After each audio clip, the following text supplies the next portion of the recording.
I see some fear out there. No, 15 minutes. And we're going to do this in one slide because the science behind this is actually pretty easy, pretty simple.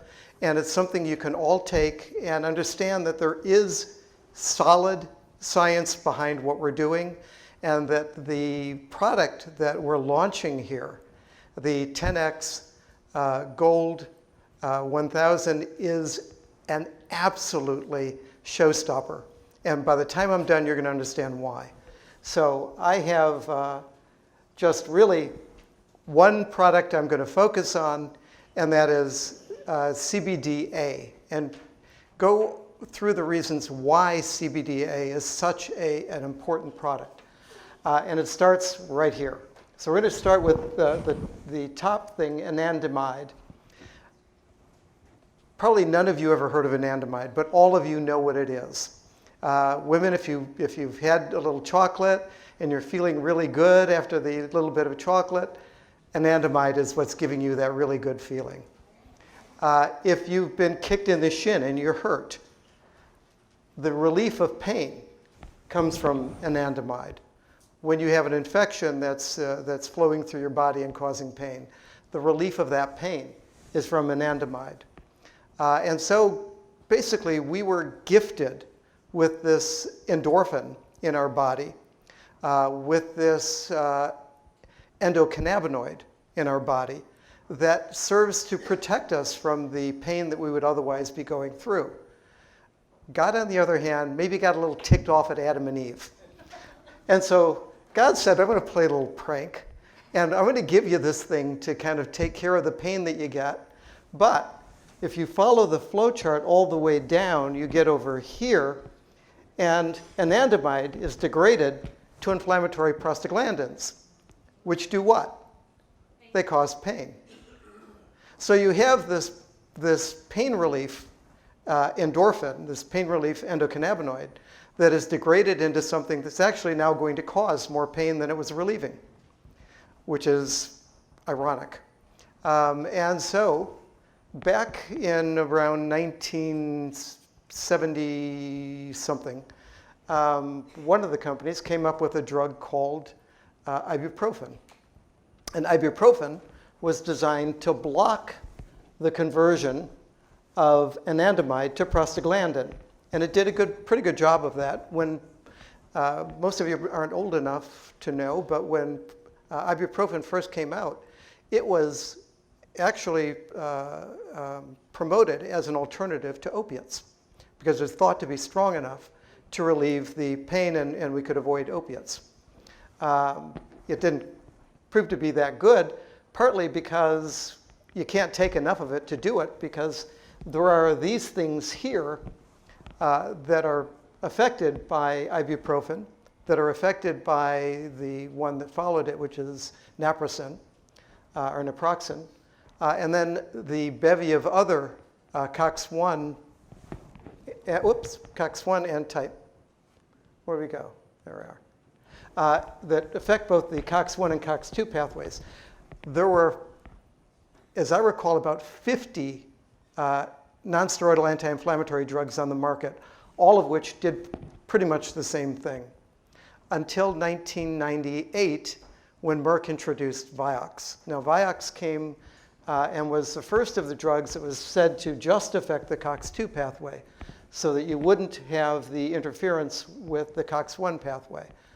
Pfizer then came along and said, well, we think our drug is better than Vioxx, and actually it proved to be.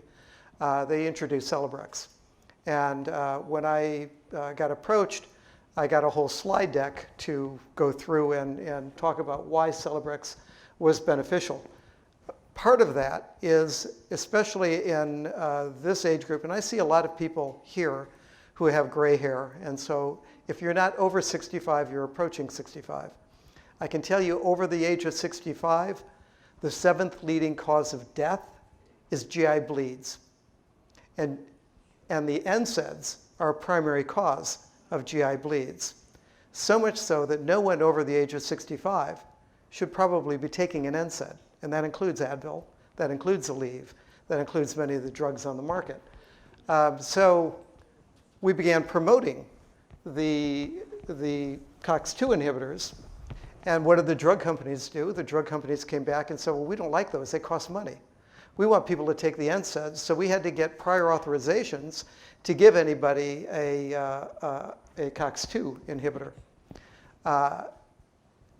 As time went by, research showed that one of the COX-2 inhibitors in particular, Vioxx actually had a lot of COX-1 inhibition.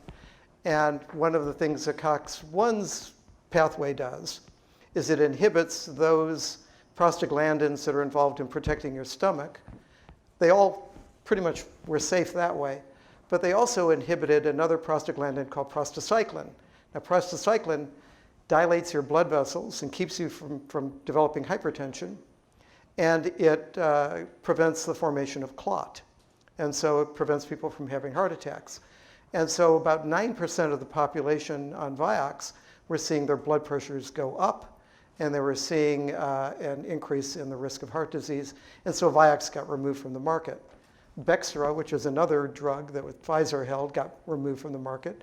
And the only one remaining currently is Celebrex, which is the cyclooxygenase 2 inhibitor. So what the point of all of this is that there is one competitor to CBDa, because in 2008, now I know you all have seen this because it's probably next to your bedstand along with People magazine, but Drug Metabolism and Disposition had an article. and that article basically demonstrated that CBDa is a pure COX-2 inhibitor. And so that's established, it's well established, it's published, and it's something we can point to. So CBDa is a pure COX-2 inhibitor. As a pure COX-2 inhibitor, it will prevent inflammation and it will relieve pain. More importantly, we go back up to anandamide, because CBDA, unlike anandamide, is not converted via the COX-2 pathway to inflammatory prostaglandin. So, and it mimics anandamide. So you get the pain relief. In fact, all of the CBDs will mimic anandamide. And that's why they can all produce pain relief. But only CBDA is going to produce the pain relief by mimicking anandamide and blocking the COX-2 pathway that then produces inflammatory prostaglandins. Now, if you can deliver CBDA in meaningful quantities to the body, I believe you can get what we were originally promised back in the 1970s and early 1980s, the type of pain relief that may actually compete with the opiates. So I am telling you,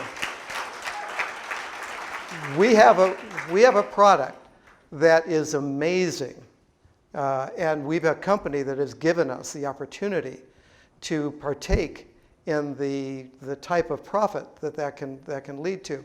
So not only can we benefit the people around us by exposing them to this and making them understand what we have. If you understand what we have, it's easy to make them understand what we have, and I'm going through this for that reason. But there's a market here as well, and there's a potential to improve your livelihoods, our livelihoods, by understanding this.